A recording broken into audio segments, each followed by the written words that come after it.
یا مهدی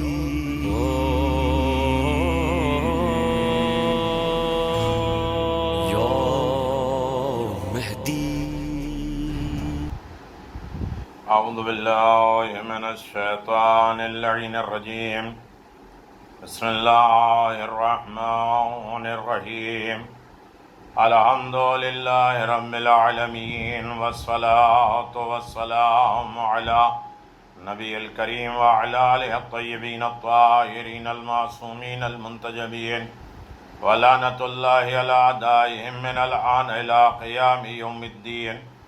آمین یا رب العالمین. بسم اللہ الرحمن الرحیم. اکثر الدعاء بتعجیل الفرج فإن ذلك فرجکم.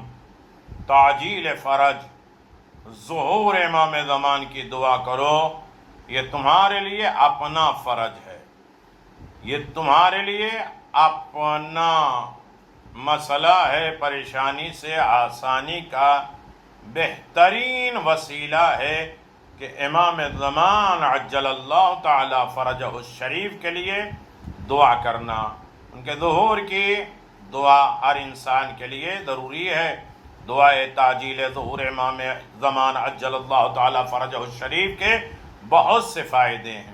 حضرت امام مہدی عجل اللہ تعالی فرجہ الشریف نے فرمایا، میرے ظہور کی تعجیل کے لیے، جلدی ظہور کے لیے کثرت سے بہت زیادہ دعا کیا کرو، کیونکہ اس میں تمہارے لیے آسانی ہے، تمہارے لیے فرج ہے، کشادگی ہے، اور تمہارے لیے ہر طریقے کا اطمینان ہے. تو امام زمان کے ظہور کے لیے دعا کرنا بہت سے فائدے مند ہے. اس میں سے 6 فائدے میں نے 5ویں یاد امام زمان، ذکر امام زمان میں بیان کیا ہے. اور اس سے آگے کہ امام زمان کے لیے دعا کرنا، زیادہ سے زیادہ دعا کرنا، یہ کیا ہے؟ اجر رسالت کو ادا کرنا ہے. اللہ نے آواز دیا، یہ میرے پیغمبر، یہ لوگ کہہ رہے ہیں کہ اجر رسالت کا بدلہ لے لو، تو آپ کہہ دیے کہ مجھے اجر رسالت کچھ بھی نہیں چاہیے، الا المودۃ فی القربى، میرے قرابت داروں سے محبت کرو.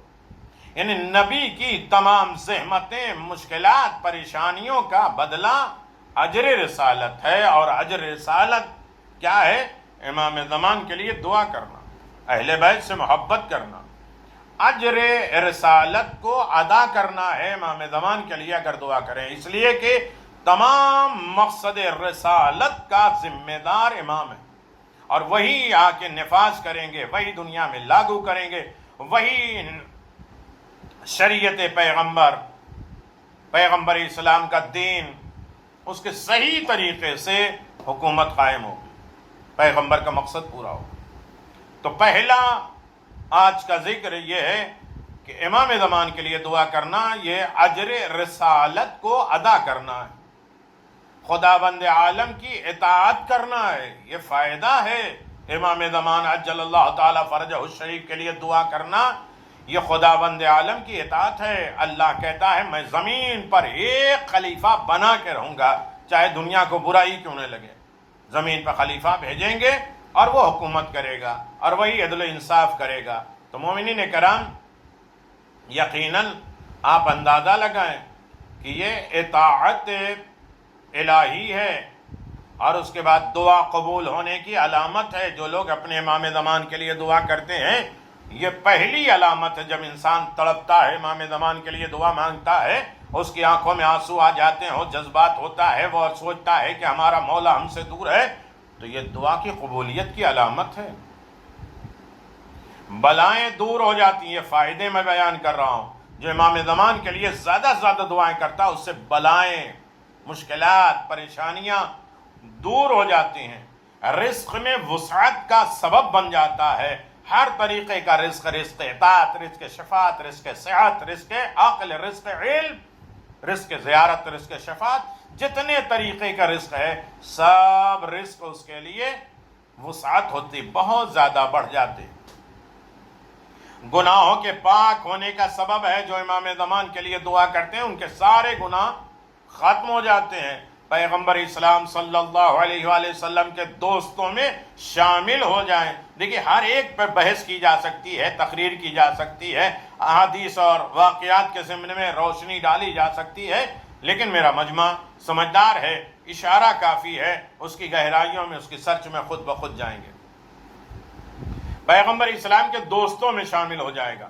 امام کا ظہور پر نور جلد ہو جائے گا جب انسان دعا مانگے گا، اتنے تڑپ کرے گا، اتنا روئے گا، گر گرائے گا، امام کے لیے ظہور کی دعا کرے گا تو امام کی ظہور ہو جائے گا، امام کا نور جلدی آ جائے گا۔ دین خدا کی مدد اور نصرت کرنے والوں میں سے ہوں گے وہ لوگ، اللہ کہتا ہے ان تنصر اللہ ینصرکم، اگر تم میری مدد کرو گے تو ہم تمہاری مدد کریں گے۔ تو جب انسان خدا کی مدد کیسے کرے گا؟ امام زمان کے لیے دعا کرو تو یہ اصل میں خدا کی مدد اور نصرت کرنے والوں میں شامل ہو جاؤ گے۔ جب تم خدا کے ناصر اور مددگار بنو گے تو اللہ تمہاری مدد کرے گا۔ اللہ کہتا جب تم میری مدد کرو گے تو ہم تمہاری مدد کریں گے۔ امام زمان کے ظہور کے لیے دعا کرو، یہ مدد الہی ہے، نصرت پروردگار ہے، اور اس کے بدلے میں اللہ تمہاری نصرت کرے گا، مدد کرے گا۔ اور جنتیوں میں شامل ہو جائے گا، اہل بہشت میں ہوگا جو امام زمان کے ظہور کے لیے دعا کرتا ہوگا۔ میرے عزیزو، یہ ایک ایک لفظ نہیں ہے، اسے پھیلائیے گا، گہرائیوں میں جائیے گا۔ دعا اولی الامر کی اطاعت ہے۔ اللہ کہتا ہے اطیعوا اللہ واطیعوا الرسول واولی الامر منکم، اللہ کی اطاعت کرو، اس کے رسول کی اطاعت کرو، اور اولی الامر کی اطاعت کرو۔ یعنی امام زمان کے ظہور کے لیے دعا کرنا یہ اولی الامر کی اطاعت ہے۔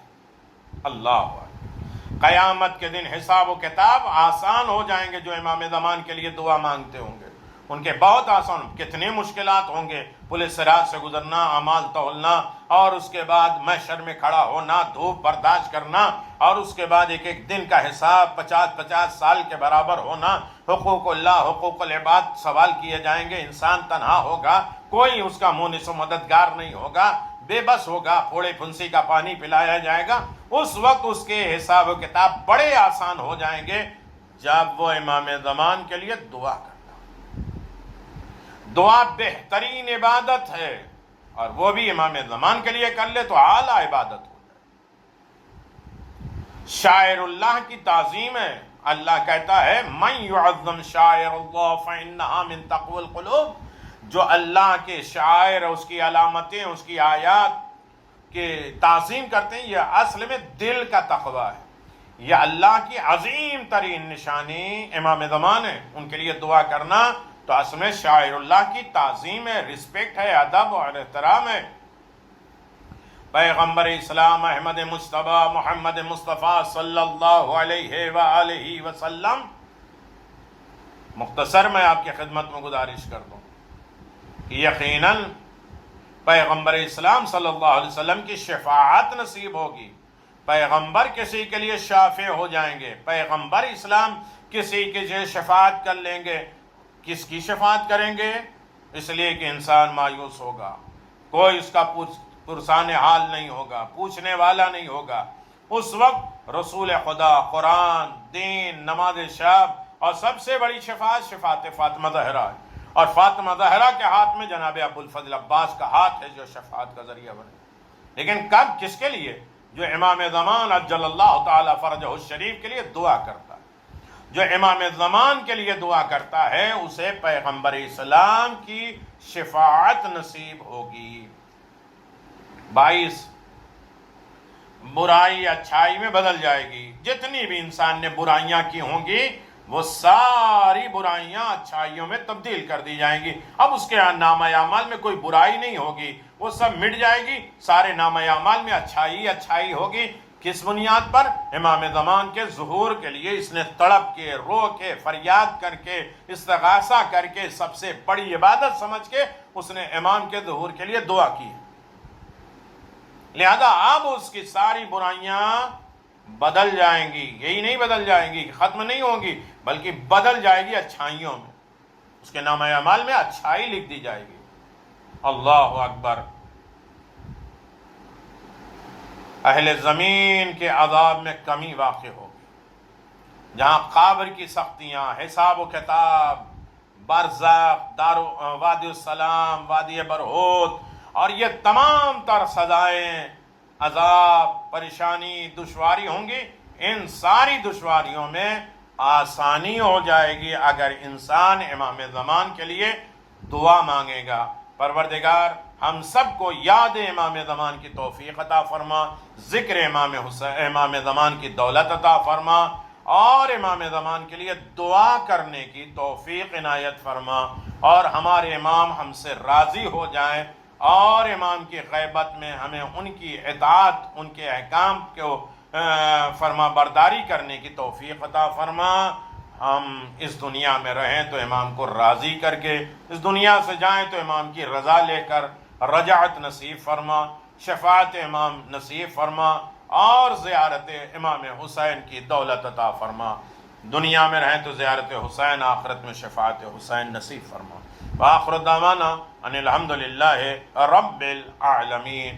یہ سلسلہ جاری ہے، انشاءاللہ آپ دیکھیے، تحفے کے طور پہ دوسروں کو پیش کریے، اور امام زمان کے لیے اہتمام کریے کہ دعا کریں، اور یاد امام زمان میں زندگی کو اسی طرح ہموار کر لیں، آمادہ کر لیں، تیار کر لیں، اور ہر عالم میں امام زمان کی رضا خوشنودی سب سے اعلیٰ عبادت ہے. جب بھی ہم اپنے امام کو یاد کریں گے تو تمام کوتاہیوں سے بچے رہیں گے، تمام نافرمانیوں سے بچے رہیں گے. ہمارا کنیکشن، ہمارا رابطہ اپنے امام سے ہوگا، اور جب امام سے رابطہ ہوگا تو امام جو چاہیں گے وہی چیز ہمارے پاس آئے گی. وہ کنیکشن، وہ کرنٹ ہمارے ساتھ مربوط رہے گا. ہماری لائف بھی روشن رہے گی، ہماری زندگی بھی آباد رہے گی. ہمیں تمام فتنے، آفات اور بلاؤں سے محفوظ ہونے کا گر بھی ہوگا، فخر بھی ہوگا، اور ہر طریقے کی آفت، بلا، مصیبتیں ہم سے دور رہیں گی. ہم سب کو زیادہ زیادہ امام زمان کو یاد کرنے کی توفیق عنایت فرما، ان کو راضی کرنے کی، اور ان کی رضا پہ راضی ہونے کی توفیق عطا فرما، خوشنودی الہی عطا فرما. وآخر دعوانا الحمدللہ رب العالمین.